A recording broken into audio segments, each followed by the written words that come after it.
నెత్తి నోరు కొట్టుకున్న చిన్నప్పుడు నన్ను దొంగ అని పిలవకు అని ఇప్పుడు చూడు నువ్వే దొంగ అనిపించుకున్నావు.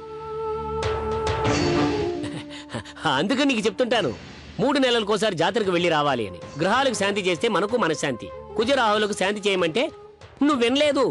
అందుకే రాహు నిన్ను జైలుకు పంపాలనుంది. కేతు రూపంలో లాయర్ కాత్యాయిని వచ్చింది. ఇక నోరు మూస్తావా? ఏ రాహువు లేదు, ఏ కేతువు లేదు. నా స్వశక్తితో ఎవ్వరి సహాయం లేకుండా నిరపరాధిగా బయటకొచ్చాను. చాలా సంతోషం. అయితే అరవకు.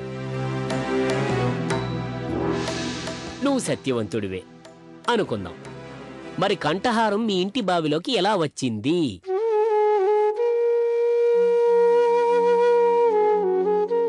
చివరికి అనుకున్నది సాధించింది మంగళ. మేము ఇక్కడ ఉండడమే మంచిదైందండి. సాధించిందో లేదో ఉండడానికైతే మాకు ఇల్లిచ్చింది కదా, అది చాలదా చెప్పండి? అంతవరకు చాలు. ఇక్కడ అవమానాలు పడుతూ ఉండొద్దు. మన ఇల్లు మనకొచ్చింది కదా, వెళ్దాం పదండి. మీరు రాగానే వెళ్తే బావుండదండి. ఇంకోలా అనుకుంటారు. అయినా దీపాలు వెలిగించే ఈ వేళలో ఇల్లు ఖాళీ చేయడం మంచిది కాదు. ఎప్పుడెళ్తే ఏంటి? ఏ తప్పు చేయకున్నా ఇల్లు లాక్కున్నారు. అప్పుడు మన బ్రతుకుల్లో ఏ దీపం వెలుగు నింపింది చెప్పు? దీపమే వెలుగివ్వాలని ఎందుకనుకుంటున్నారు? దీపం రూపంలో ఎవరైనా రావచ్చు కదా. నమ్మకం ఉన్న చోట ధైర్యం పుడుతుంది. పార్వతి, మన ఇద్దరి మధ్య వాదనెందుకు? నీ నమ్మకం నీకుండని నా విషాదం నాకుంటుంది. పొద్దున్నే వెళ్దాం. అమ్మవారి గుడికెళ్ళి ఆ తర్వాత ఇంటికెళ్దాం. మీరు గుడికొస్తారా?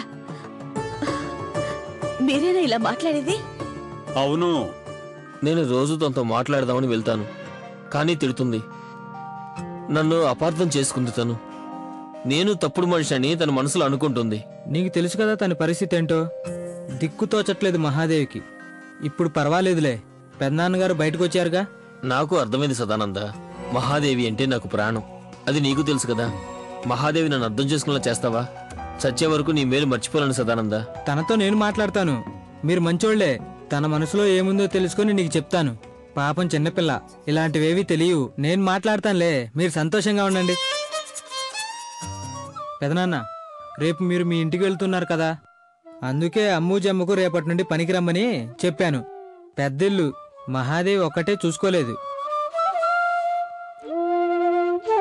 ఏంటి పెదనాన్న, తప్పుగా మాట్లాడానా?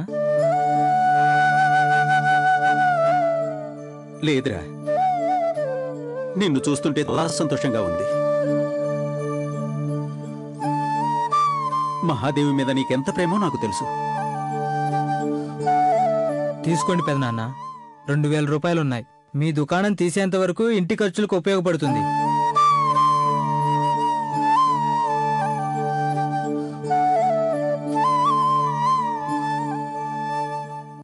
తీసుకోండి పెదనాన్న, అవసరం ఉంటుంది.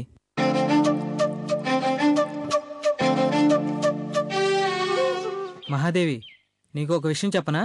నువ్వు కోప్పడకూడదు. సురేంద్ర కలిశాడు. ఏంటంట? మహాదేవి నాతో మాట్లాడట్లేదు. అదేగా నువ్వు నాతో చెప్పాలనుకున్న విషయం. మంచివాడతను. నువ్వంటే తనకు ప్రాణమాట. మంచివాడని తెలుసు, కాని తన నడవడిక సరిగ్గా లేదు. ఎక్కడో అక్కడ అడ్డుపడుతూనే ఉంటాడు. బావి దగ్గర నిలబడి నా ప్రాణాలు తీసుకుంటాను అంటాడు. సినిమాలు చూసి నువ్వే నా ప్రాణం అనేవాడిని ఎలా నమ్మాలి? సినిమాలు చూడకుండా చెప్తే ఒప్పుకునేదానివా? పో. నాన్న కేశవనాథ్ పేరెత్తితేనే మండిపడతారు. నాకు అమ్మా నాన్నల్ని దూరం చేసుకోవడం ఇష్టం లేదు. అంటే సురేంద్ర అంటే నీకు చాలా ఇష్టం ఉందనుకోవచ్చు. నాకేం తెలీదు, వెళ్ళు. నా దగ్గర ఆ విషయం ఎత్తకు. తీసుకోక్క, ఇందులో చీర ఉంది. ఇవన్నీ ఎందుకు మంగళ? అమ్మవారి ఫోటో మీద పూలున్నాయి కదా, ఆ పూలు అమ్మవారి కుంకుమ ఇస్తే చాలు. ఇవన్నీ వృధా ఖర్చు. ఖర్చు అని మీకనిపించవచ్చు, నాకు అనిపించవచ్చు. కానీ ఇది మీ మరిది తెచ్చిన చీర. చాలా ఆశతో ప్రేమతో తెచ్చారు. నిరాశపరచకండి. ఎందుకంటే ఆయన ఇలాంటి ప్రేమను నా మీద ఎప్పుడూ చూపించలేదు. చీర తెచ్చింది వాడు. నువ్వెందుకు అంతలా బాధపడుతున్నావు? చూడండి,